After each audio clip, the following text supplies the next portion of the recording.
Hoy continuamos con nuestro estudio en las llamadas bienaventuranzas y estaremos viendo 4 bendiciones que pertenecen exclusivamente a los que pretenden aquello que agrada al Señor, a los que proyectan al Señor en sus anhelos, en sus aspiraciones, en sus deseos, a los que promueven lo que Dios promueve, tanto para ellos como para los demás.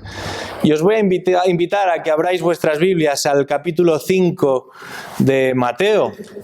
Mateo capítulo 5, y comenzaremos nuestra lectura en el versículo 1 y llegaremos hasta el versículo 12. Mateo 5, versículos del 1 al 12. Dice así la palabra de Dios. Y cuando vio las multitudes, subió al monte, y después de sentarse, sus discípulos se acercaron a él. Y abriendo su boca, les enseñaba diciendo: Bienaventurados los pobres en espíritu, pues de ellos es el reino de los cielos. Bienaventurados los que lloran, pues ellos serán consolados. Bienaventurados los humildes, pues ellos heredarán la tierra. Bienaventurados los que tienen hambre y sed de justicia, pues ellos serán saciados. Bienaventurados los misericordiosos, pues ellos recibirán misericordia. Bienaventurados los de limpio corazón, pues ellos verán a Dios. Bienaventurados los que procuran la paz, pues ellos serán llamados hijos de Dios.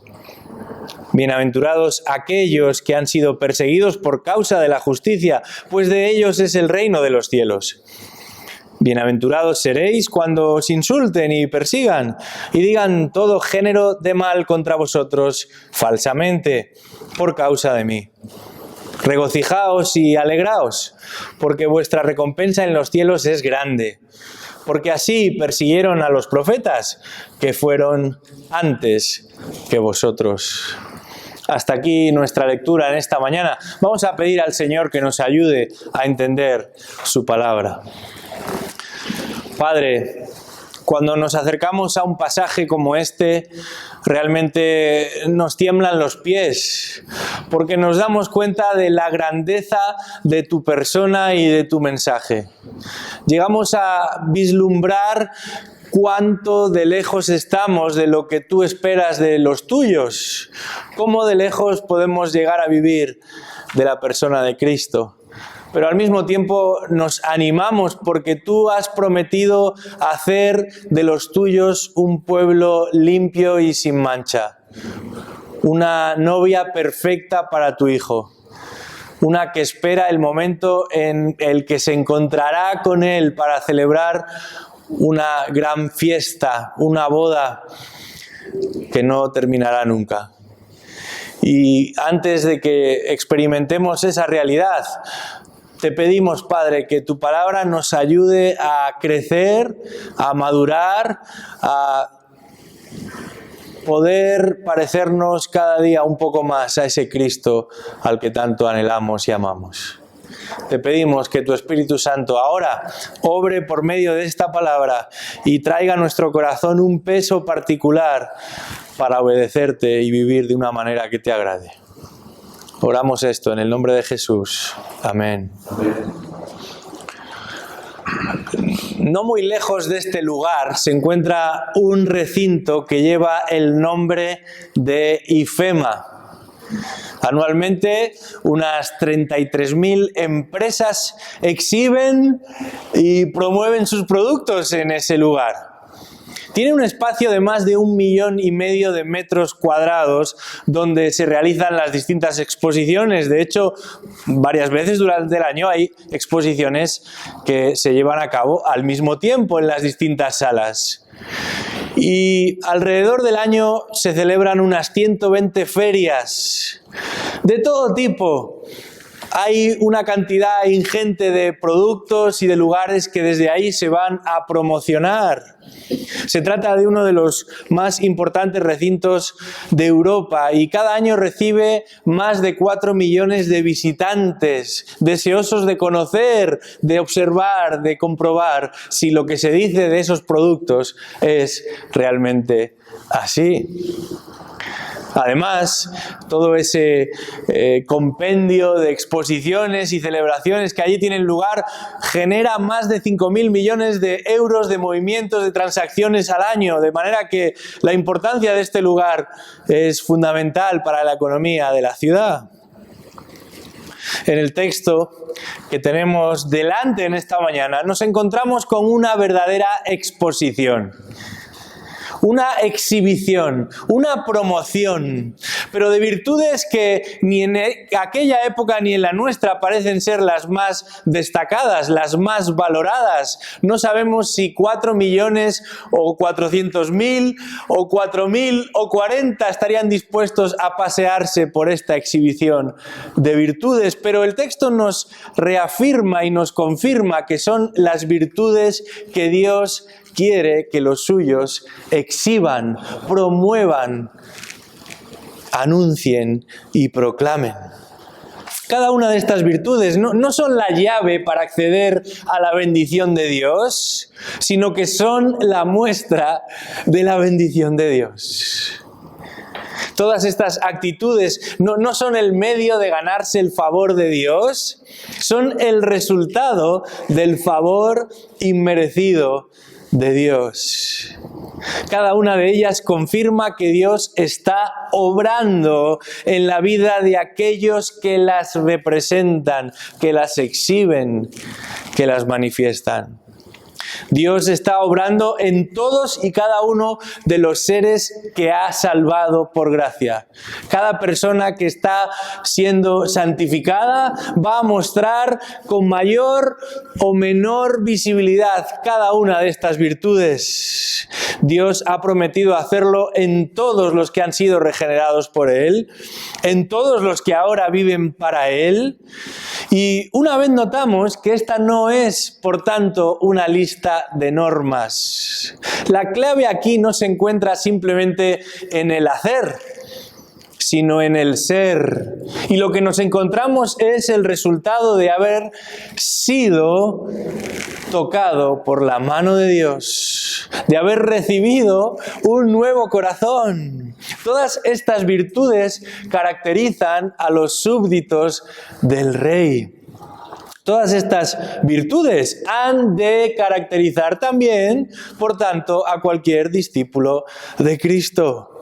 Son virtudes que él, el discípulo de Cristo, ha experimentado a través del Evangelio. Y eso que ha experimentado a través del Evangelio es lo que él, el discípulo de Cristo, va a promover también. No nos predicamos a nosotros mismos, dice el apóstol Pablo, y no nos exhibimos a nosotros mismos, pero sí hemos sido llamados a mostrar lo que Dios ha hecho en nosotros, lo que Dios está haciendo en nosotros. Porque en este caso, nosotros somos el producto. Nosotros somos eso que Dios quiere exhibir. Y no dentro de una feria, en un espacio delimitado y perimetrado, sino en cada momento, en cada vivencia, en cada ocasión de nuestra vida.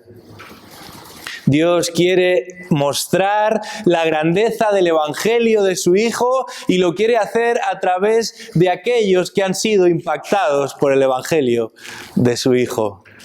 Dios quiere dar a conocer lo que su Espíritu Santo está haciendo por gracia y de gracia y lo quiere hacer a través de cada uno de los que han sido receptores de esa gracia. Thomas Watson escribió: los santos son bendecidos no solo cuando llegan al cielo, sino también mientras son viajeros a la gloria. El Hijo de Dios aprovecha ese camino hacia la eternidad y lo hace para traer gloria a aquel que le ha salvado, para dar a conocer precisamente a ese que le ha llevado hacia donde se dirige. Y esto es precisamente lo que nos encontramos aquí. Hay unas promesas futuras que anhelamos, que aguardamos, que esperamos y anticipamos con expectación. Pero la bendición de Dios es una realidad presente en la vida de los suyos. Y en este texto descubrimos que la felicidad verdadera se encuentra no en lo que nosotros podamos lograr o alcanzar o anhelar, sino en lo que Dios ha hecho en nuestro favor. La bendición verdadera consiste en recibir la aprobación de Dios. No viene dada por cómo nos sentimos o por lo que hacemos, sino por quienes somos ante los ojos de Dios. Por eso, en los versículos del 3 al 5, veíamos que la bendición es de los dependientes. Ahí no están los grandes cerebros de la humanidad, no están los grandes conquistadores, los empresarios de éxito, los influencers de moda. No. Allí están los que cuando miran para dentro de su corazón se dan cuenta de cuál es su pobreza en espíritu. Se dan cuenta de que son pequeños y lloran al comprobar el estado tan limitado de su alma. La bendición es de aquellos que se humillan y se aferran a Cristo y experimentan entonces la bendición verdadera. Esa que consiste en ser aprobados, aceptados por un Dios tan grande.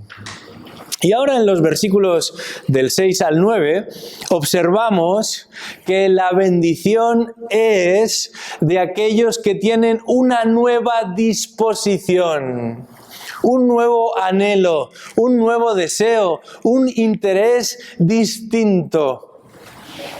Y esa nueva disposición se va a ver claramente reflejada por cuatro elementos que van a ser bendecidos por Dios en la vida de aquellos que los experimentan.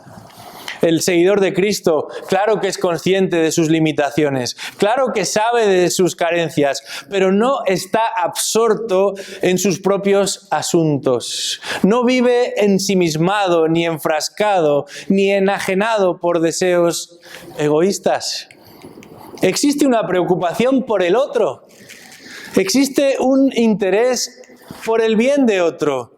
Existe un afecto genuino por el prójimo.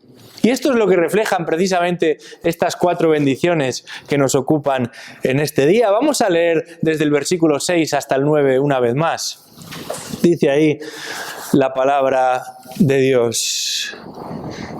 Bienaventurados los que tienen hambre y sed de justicia, porque ellos serán saciados. Bienaventurados los misericordiosos, pues ellos recibirán misericordia. Bienaventurados los de limpio corazón, pues ellos verán a Dios. Bienaventurados los que procuran la paz, pues ellos serán llamados hijos de Dios. Estos cuatro elementos tienen algo en común. Y es que el énfasis particular de estas cuatro bienaventuranzas que acabamos de leer está en la disposición del seguidor de Cristo para con el mundo exterior. Está en valorar a los demás, está en involucrarse en el lugar en el que se encuentra, está en que el verdadero discípulo no solamente se ve a sí mismo como Dios lo ve, sino que ve el mundo como Dios lo ve. Y responde, por tanto, a los desafíos y a las circunstancias como Cristo lo hace también. Y esta primera bendición va a confirmar una nueva disposición. Esta primera bienaventuranza que nos ocupa en este día está reservada para los promotores de justicia, y así podemos llamarla, los promotores de justicia. Versículo 6. ¿Quiénes van a ser bendecidos? ¿Quiénes van a alcanzar este estado de particular aceptación delante de Dios? ¿Quiénes se van a beneficiar del favor y la aprobación de Dios? Los promotores de justicia. Versículo 6. Dice ahí: bienaventurados los que tienen hambre y sed de justicia, pues ellos serán saciados. Esta misma semana me llegaba la noticia de que 5 padres de familia jóvenes, han sido muertos por las bombas en una ciudad allí en Ucrania, cuando se disponían a llevar comida a los más desfavorecidos. Estos 5 eran miembros de una iglesia con la que tenemos relación, conocemos a los que trabajan ahí. Y cuando uno escucha algo tan terrible como esto, solo puede pensar: qué falta de justicia, qué injusticia. Y más sabiendo que esas personas estaban ayudando a otros, llevando comida a otros, poniendo en riesgo su vida por el bien de otros. Y de repente una bomba acaba con la vida de todos ellos. Y cuando escuchamos noticias como esta y otras que llegan a nuestro alrededor, la gran mayoría comparte de que existen injusticias en este mundo. Particularmente las que tienen que ver con la guerra, la enfermedad, el dolor, el engaño. Pero por lo general somos bastante indolentes, nos olvidamos o simplemente nos preocupamos solo de aquello que nos afecta directamente. Y cuando han terminado las noticias, cambiamos el canal y seguimos viendo la televisión como si no hubiera sucedido nada. Este pasaje expone un ansia, un deseo, un anhelo de justicia que va más allá de compadecernos de vez en cuando de las noticias tristes. Este pasaje expone el hambre y la sed de justicia que han de caracterizar a un discípulo de Cristo. A veces los niños, y no tan niños, te pueden decir que tienen hambre. Y eso simplemente puede significar que quieren seguir comiendo. Si hay algo que les gusta, quieren seguir comiendo. Y ya han probado y han degustado, pero quieren seguir comiendo. Y tú les dices, ya es suficiente, y ellos te responden, no, pero es que todavía tengo hambre. Y yo pienso, estos no han conocido lo que es el hambre. En nuestros días la gente se alarma porque solo pueden comprar 4 botellas de aceite en el supermercado. Existen restaurantes de todo tipo en las calles por las que circulamos y las tiendas están saturadas de productos ya listos para comer. Sin embargo, Jesús se dirige a una audiencia que sí sabe lo que es el hambre. Muchos en la época en la que Jesús predica han experimentado hambre por sí mismos y ellos saben lo que significa no comer. Ellos entienden lo que significa tener sed. Ellos saben lo que supone para una familia que todos los medios de subsistencia se pierdan porque ha llegado más agua de la debida o menos agua de la debida. Ellos saben lo que significa que cuando te acercas al pozo ya no hay agua porque se ha secado. Y para conseguir más agua tienes que caminar kilómetros y kilómetros sin saber si algún día la encontrarás. Ellos saben lo que no pueden hacer aquellos que no tienen nada. Ellos saben lo que significa tener vacía esa despensa y no saber con qué alimentar a sus hijos. Porque ellos saben lo que es el hambre y lo que es la sed. Y en este caso Jesús va a utilizar esa figura de desesperación, de falta de descanso, de interés genuino, verdadero y también incansable por obtener aquello que uno necesita para describir este anhelo de justicia. Porque de la misma manera que el que tiene hambre y tiene sed no se detendrá y pondrá su vida en juego hasta obtener aquello que lo satisfaga, el discípulo de Cristo no ha de detenerse hasta que la justicia sea una realidad en el medio en el que se encuentra. Y sin embargo, este hambre y esta sed de justicia no se va a limitar a un acto ni apunta a una sola causa, sino que se trata, en definitiva, de todo un sistema de valores, de toda una cosmovisión del mundo en el que el discípulo de Cristo no puede sentirse satisfecho. En este mundo, aquel que espera que la justicia de Dios sea una realidad en este lugar, no podrá sentirse satisfecho hasta que eso no suceda de manera definitiva.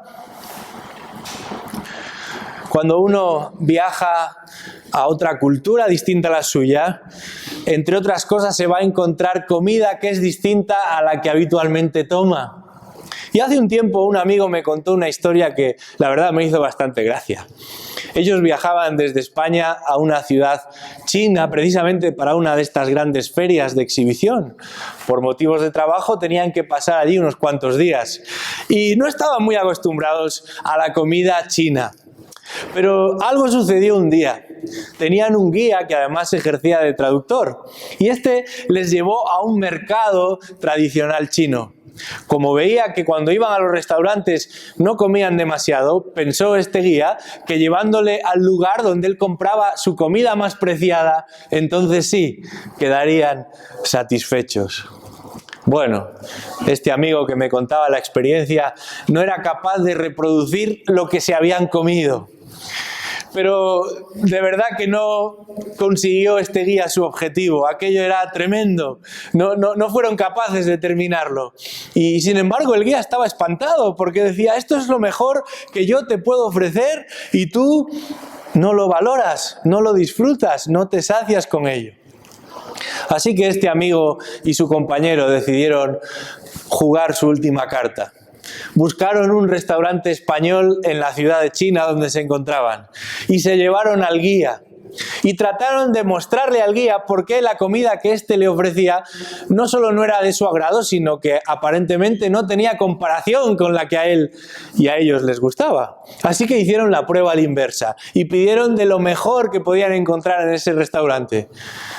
Y para su sorpresa, la reacción del guía fue muy parecida a la suya en aquel mercado. Nada le gustó al guía, nada le agradó y ambas partes se quedaron bastante desanimadas. Esto es algo parecido a lo que está sucediendo con el creyente y la justicia en este mundo. Porque la comida y la bebida de este mundo nunca satisfacen al cristiano en términos de justicia. Y aún lo que este mundo llama justicia o entiende por justicia no se adapta ni llega a ser comparable a lo que Dios entiende por justicia. Y uno podría pensar, entonces, ¿cómo saciaremos nuestra hambre y nuestra sed por lo que es justo? Sin embargo, igual que todas las bienaventuranzas previas, cada una de ellas va a incluir una promesa. Y la promesa que encontramos en este versículo 6 es clara. Dice ahí, ellos serán saciados. La bendición de aquellos que tienen hambre y sed de justicia y por justicia reside precisamente aquí.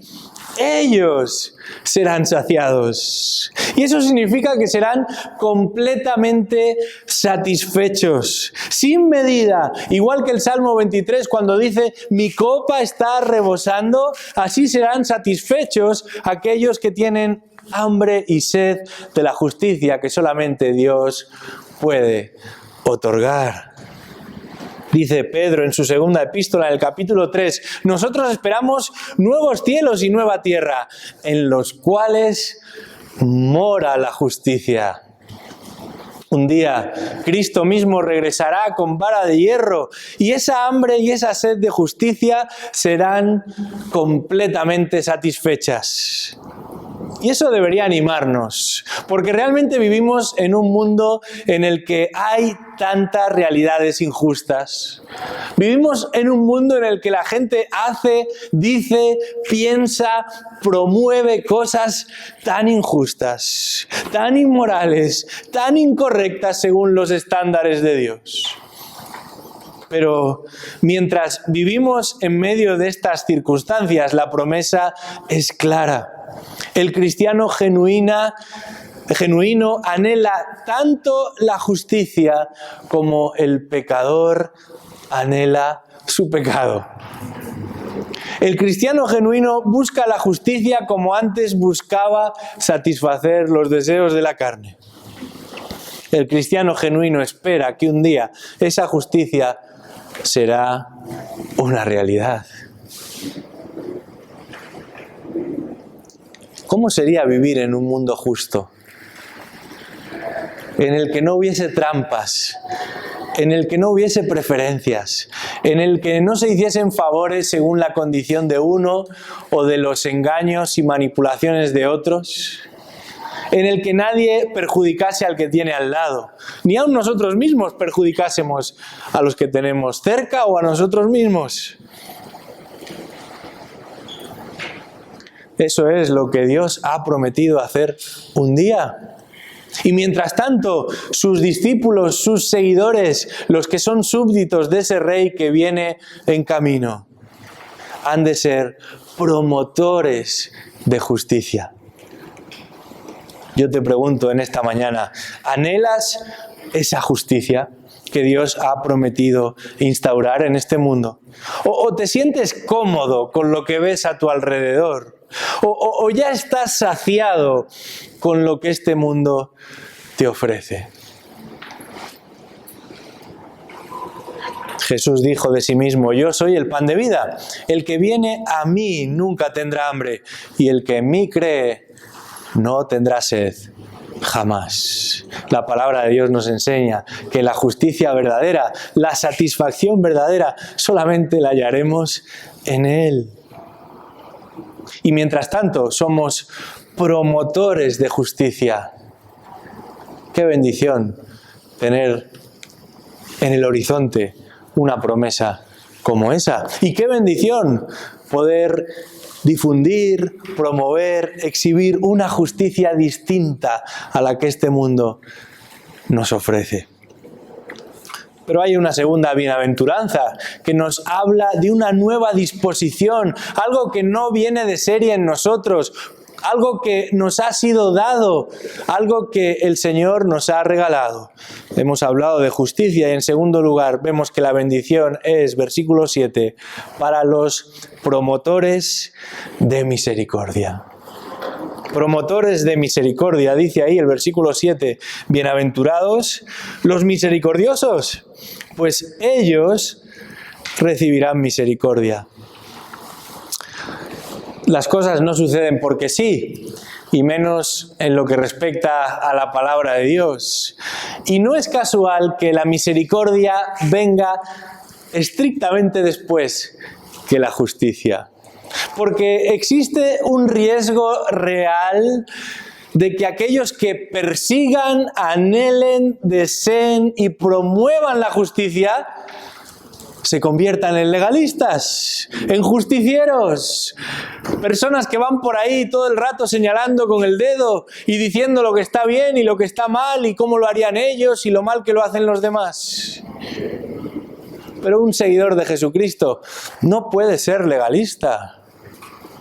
Y eso no significa que todo nos vale, no significa que nos conformamos y nos quedamos como estamos, no significa que no haya un marcado estándar de vida, no significa que callemos ante la injusticia, pero la misericordia apunta a la compasión. Compasión para con aquellos que, igual que nosotros, experimentan las consecuencias de su pecado. ¿Cómo no vamos a ser compasivos nosotros? ¿Cómo no vamos a mostrar misericordia nosotros si a nosotros se nos ha mostrado tanta misericordia? Dice la palabra de Dios que la paga del pecado es la muerte, y sin embargo, mira dónde estás ahora. Estás aquí, respirando. Estás aquí escuchando la palabra de Dios. No solamente Dios te ha preservado, sino que te da la oportunidad de escuchar su voz. ¿No es esto una gran muestra de misericordia? La compasión no existe en ninguna otra religión ni ideología como en el mensaje de Cristo.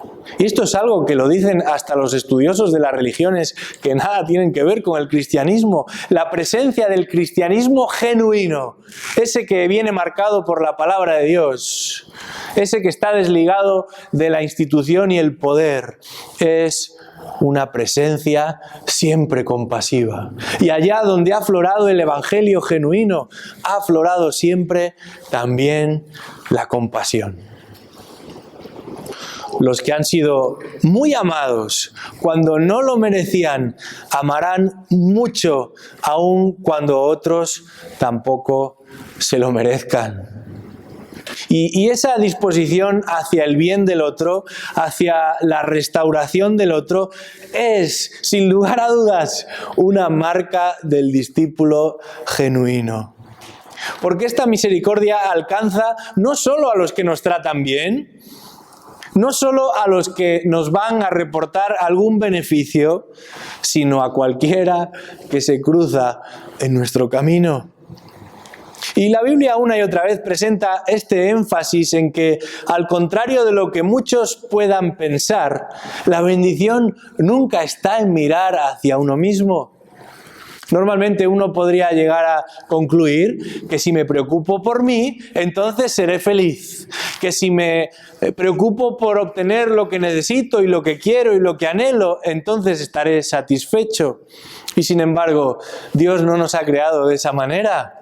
Y sus propósitos para los suyos divergen, son muy distintos, se alejan de esa manera también de pensar. Jesús simplemente está volviendo a traer encima de la mesa lo que el Antiguo Testamento enseñaba a este respecto. No solo en la manera de tratar a los desamparados, sino en la manera de concebir la vida. El libro de Proverbios, en su capítulo 14, versículo 21, dice: el que desprecia a su prójimo peca. Y fíjate cómo continúa: pero es feliz el que se apiada de los pobres.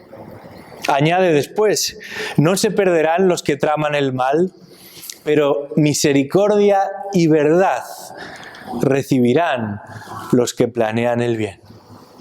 Y Jesús va a rescatar esta misma promesa, y es la promesa que está ligada a esta bienaventuranza. Y dice ahí: bienaventurados los misericordiosos, porque ellos mismos recibirán misericordia. Y esta promesa puede resultar algo confusa.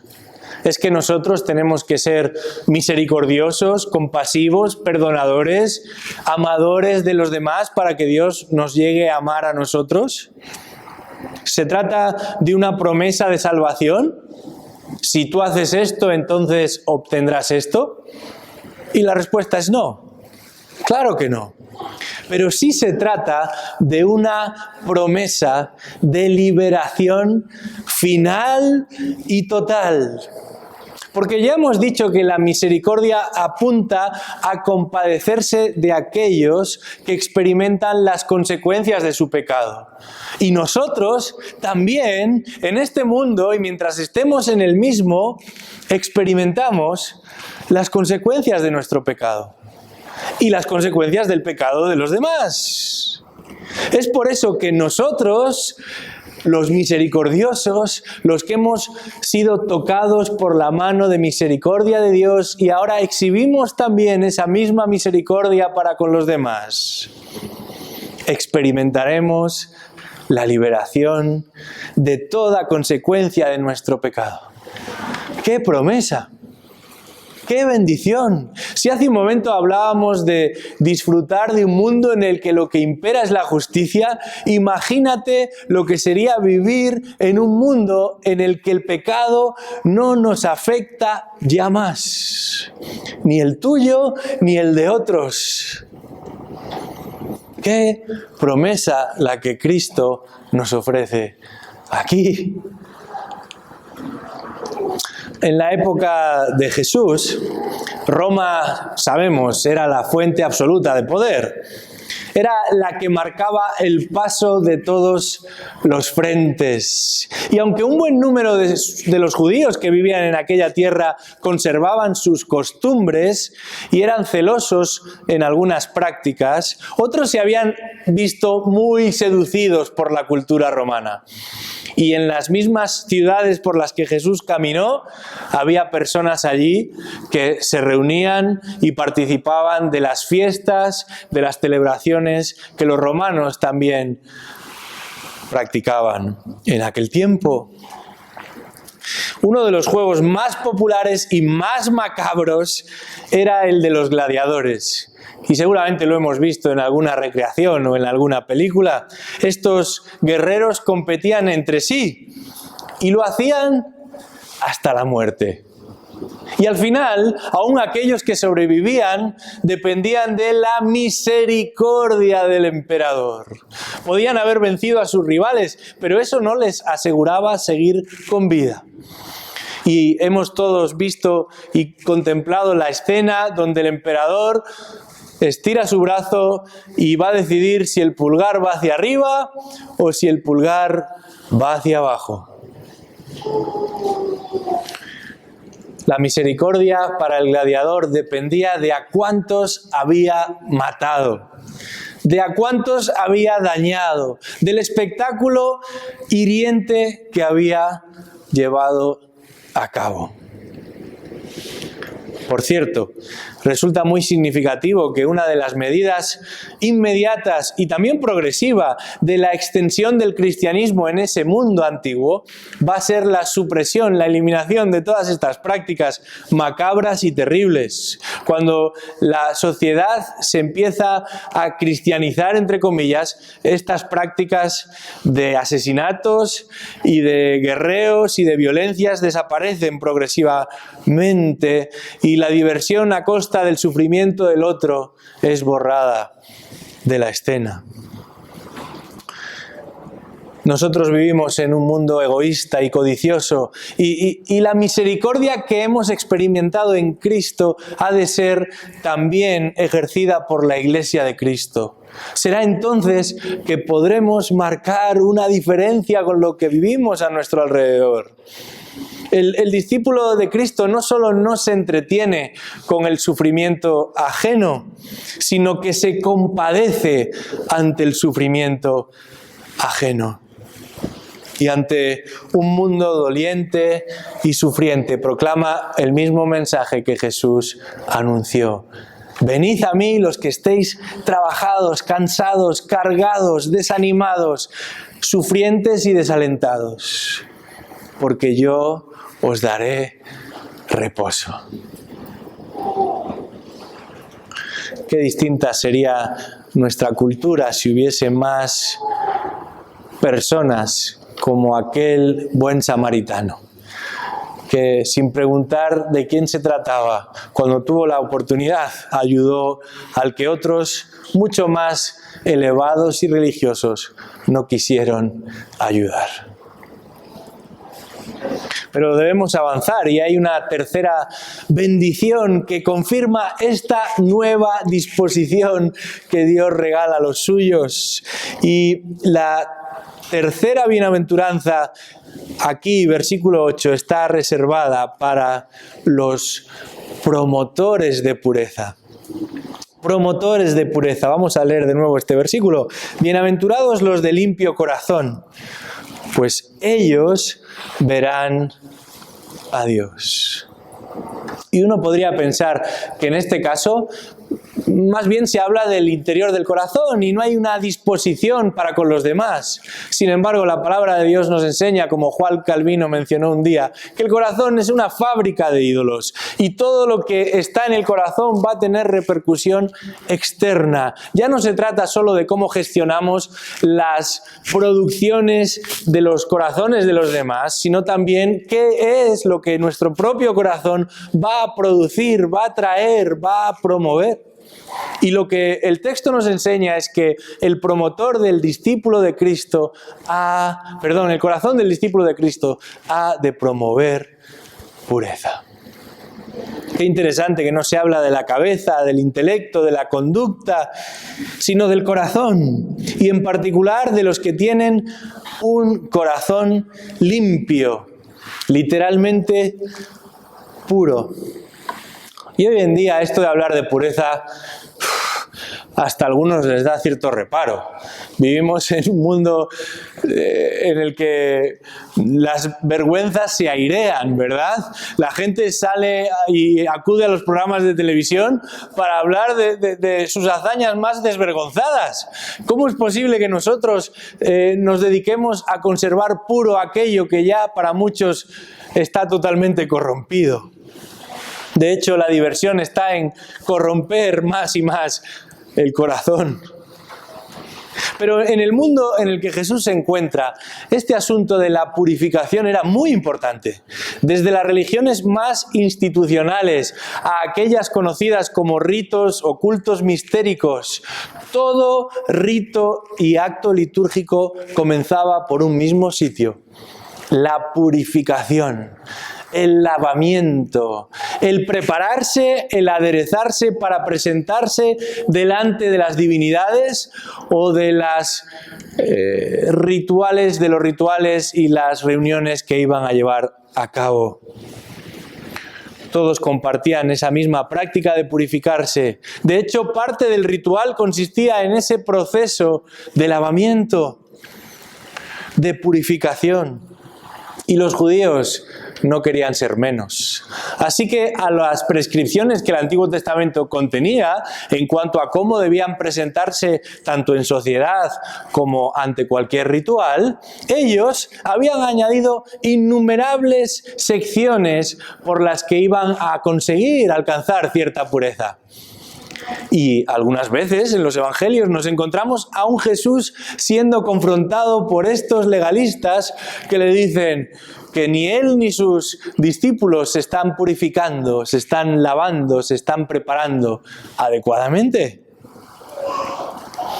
Y aquí nos encontramos con un gran contraste. Porque los seguidores de Cristo no solamente se lavan las manos o los pies, sino que son puros de corazón. La pureza que despliegan es interna, no externa. Y una vez más, esto es algo que solamente Dios puede hacer en la vida de una persona.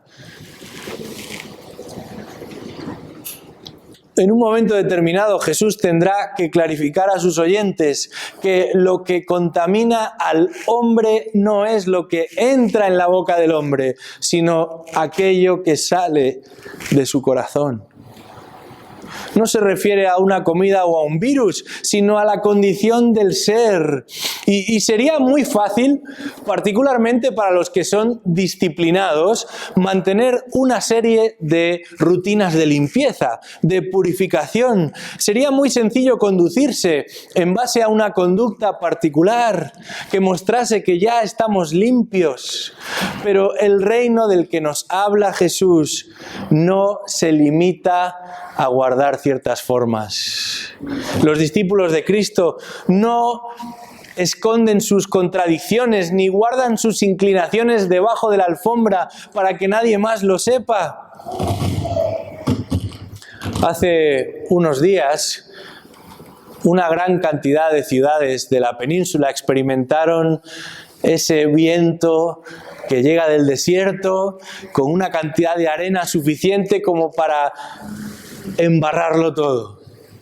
Y muchos durante esa semana lo que hicieron fue limpiar sus vehículos, porque ya era un poco vergonzoso estar moviéndose de un lugar a otro, siempre con el techo manchado y con las luces y las lunas.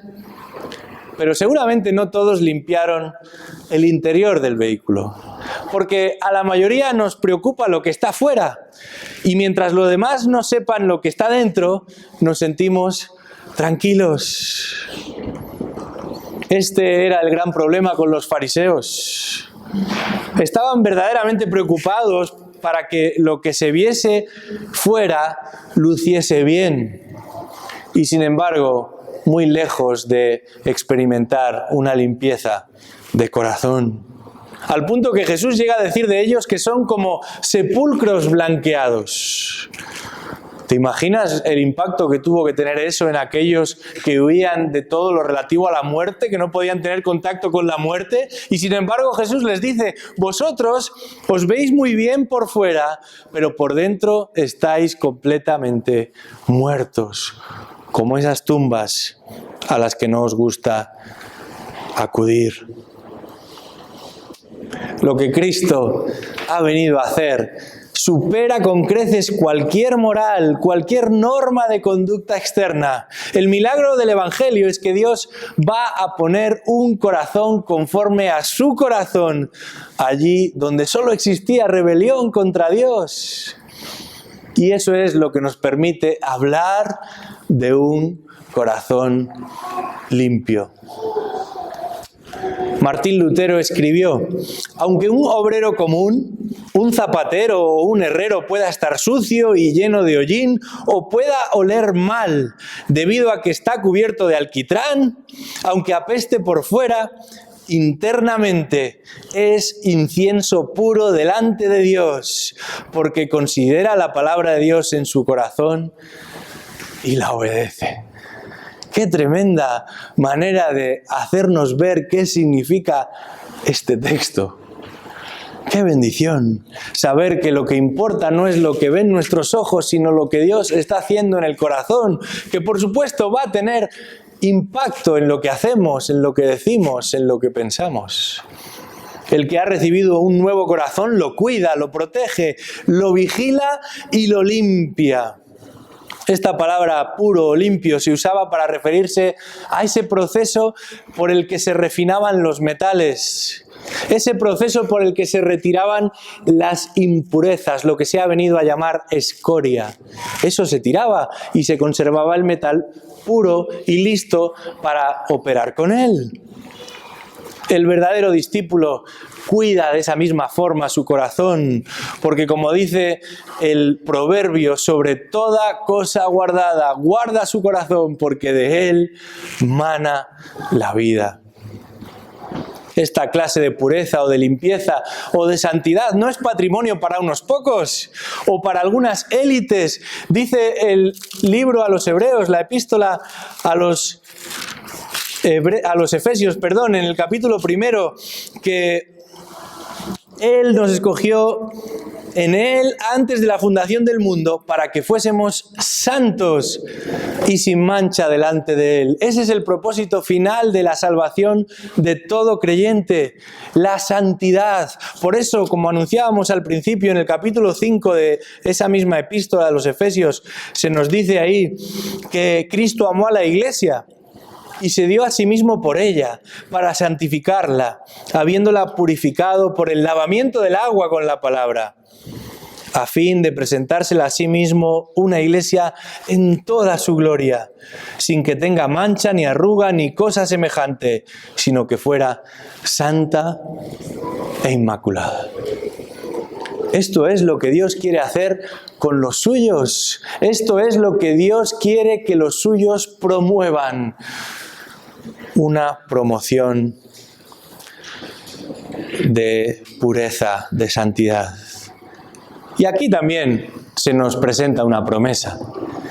¿Qué promesa más tremenda? Dice ahí, verán a Dios.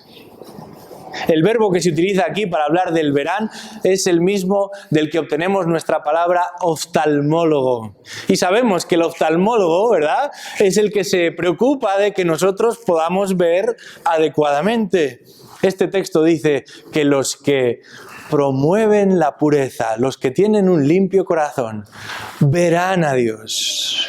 Aquellos judíos que no podían ni pronunciar el nombre de Dios, Jesús les dice: los de limpio corazón verán a Dios. Y la Biblia advierte también lo contrario, en Hebreos 12, versículo 14. Sin santidad, sin corazón limpio, ninguno, nadie verá a Dios. Yo te pregunto en esta mañana, ¿estás cuidando tu corazón? ¿Estás limpiando tu corazón por medio de la palabra, por medio de la oración, por medio de la comunión con otros creyentes, por medio de la confesión de tus pecados, por medio también de la participación en la mesa del Señor, momento en el que vigilamos, revisamos, analizamos nuestro corazón delante de Dios? Hay una cuarta bendición y tenemos que alcanzarla en esta tarde o en esta mañana. Ahora ya es tarde, llevamos tanto tiempo aquí que el tiempo pasa. Y esa cuarta bienaventuranza, esa cuarta bendición que va a confirmar una nueva disposición es la siguiente: promotores de reconciliación. Es a ellos para quien está reservada esta bendición, a los promotores de reconciliación. Dice el versículo 9: bienaventurados los que procuran la paz, pues ellos serán llamados hijos de Dios. La Biblia nos enseña que los súbditos del rey no solamente no entran en trifulcas, sino que promueven la paz. Pero no cualquier clase de paz, una paz que es permanente. Algunos han interpretado este versículo como un llamamiento a poner las armas a un lado, a prohibirlas y a de ninguna manera justificar la guerra. Pero esto no es lo que está diciendo el texto. Sin duda que las armas y la guerra no necesariamente van a ayudar a que la paz sea una realidad tangible. Pero la paz de la que nos habla el texto va más allá de la ausencia de conflicto. Tiene que ver con algo más que una tregua temporal. Se trata de un mundo nuevo, un mundo en el que el pecado ya no ejerce su influencia destructora. Y un último texto para entender esto, que está en 2 Corintios capítulo 5. Vamos por un segundo a 2 Corintios 5, versículo 18, porque aquí se nos presenta dónde está la clave para que nosotros, los discípulos de Cristo, podamos ser pacificadores. Dice ahí, versículo 18, todo esto procede de Dios, quien nos reconcilió consigo mismo por medio de Cristo y nos dio el ministerio de la reconciliación. A saber, que Dios estaba en Cristo reconciliando al mundo consigo mismo, no tomando en cuenta a los hombres sus transgresiones. Y nos ha encomendado a nosotros la palabra de la reconciliación. Por tanto, somos embajadores de Cristo, como si Dios rogara por medio de nosotros. En medio de Cristo rogamos, reconciliaos con Dios. Los discípulos de Cristo son emisarios de paz, son mensajeros de paz, son enviados por el príncipe de paz con este encargo, el de la reconciliación. Este es nuestro ministerio, este es nuestro trabajo, este es nuestro cometido. El único camino para alcanzar paz real y definitiva es este, el de la reconciliación con Dios. Si en la rebelión con Dios está el origen de todo conflicto, en la reconciliación con Dios está el final de todo conflicto. No nos conformemos con acuerdos temporales, con pactos de no agresión, con una convivencia en base a unos mínimos. Anunciemos el Evangelio de la paz. Promovamos también la paz que resulta de este Evangelio. ¿Podemos tener algún llamado mayor? A veces a los grandes personajes de este mundo se les invita a formar parte de distintas fundaciones y se les convierte en embajadores de la paz. Eso lo hacen con actores, con deportistas, con personas de renombre, y viajan en todo el mundo y se hacen unas fotos y dicen: estoy aquí como embajador de la paz. Bueno, nosotros representamos al Rey de Reyes y todos, sin excepción, si somos de Él, tenemos esta misma comisión: proclamar el mensaje de paz, promover la paz que produce este mensaje. ¿Y cuál es la promesa ligada a esta bienaventuranza? El texto, versículo 9, responde: serán llamados hijos de Dios. Todos los que estamos aquí tenemos o hemos tenido un padre. Para nosotros pensar en un padre no es algo tan extraño. Pensar en Dios como Padre quizás no lo sea tanto, pero para aquellos judíos que escuchan es una total anomalía referirse a Dios como su Padre. La Escritura, y particularmente el Antiguo Testamento, que incluía una cantidad tremenda de nombres para referirse a Dios, incluía la idea de Dios como Padre, pero muy pocas veces en ese Antiguo Testamento, y siempre de manera corporativa. Porque para los judíos Dios es un ser inaccesible. Aún Jesús iba a ser declarado o acusado de blasfemia por decir y presentarse como el Hijo de Dios. Y sin embargo, en estas bienaventuranzas se ha dicho que los seguidores de Cristo serían conocidos por ser hijos de Dios. Nuestros padres, y aún nosotros como padres, somos imperfectos, somos inconstantes, fallamos, nos equivocamos. Y sin embargo, Dios es siempre bondadoso para con sus hijos, siempre atento, siempre preparado, siempre disponible, siempre bondadoso, siempre sabio en lo que permite y en lo que provee. Y en estos días en los que estamos preocupados por lo que será el mañana, aquellos que obedecen a Dios y son mensajeros, promotores de paz y de reconciliación, reciben una promesa: serán llamados hijos de Dios. Es Él quien nos cuida, es Él quien nos protege, es Él quien nos ayuda, es Él de quien podemos esperar toda bendición. Llegamos al final. Estos versículos despliegan toda una exhibición de lo que Dios hace en la vida de sus hijos. Son promotores de justicia, son promotores de misericordia, son promotores de pureza y también de paz. Un día esto será una realidad global. Mientras tanto, nosotros somos llamados a exhibir, a mostrar, a desplegar lo que Él ha hecho ya en nuestra vida. Y lo hacemos en la medida en que nos conducimos para con los demás de esta misma manera.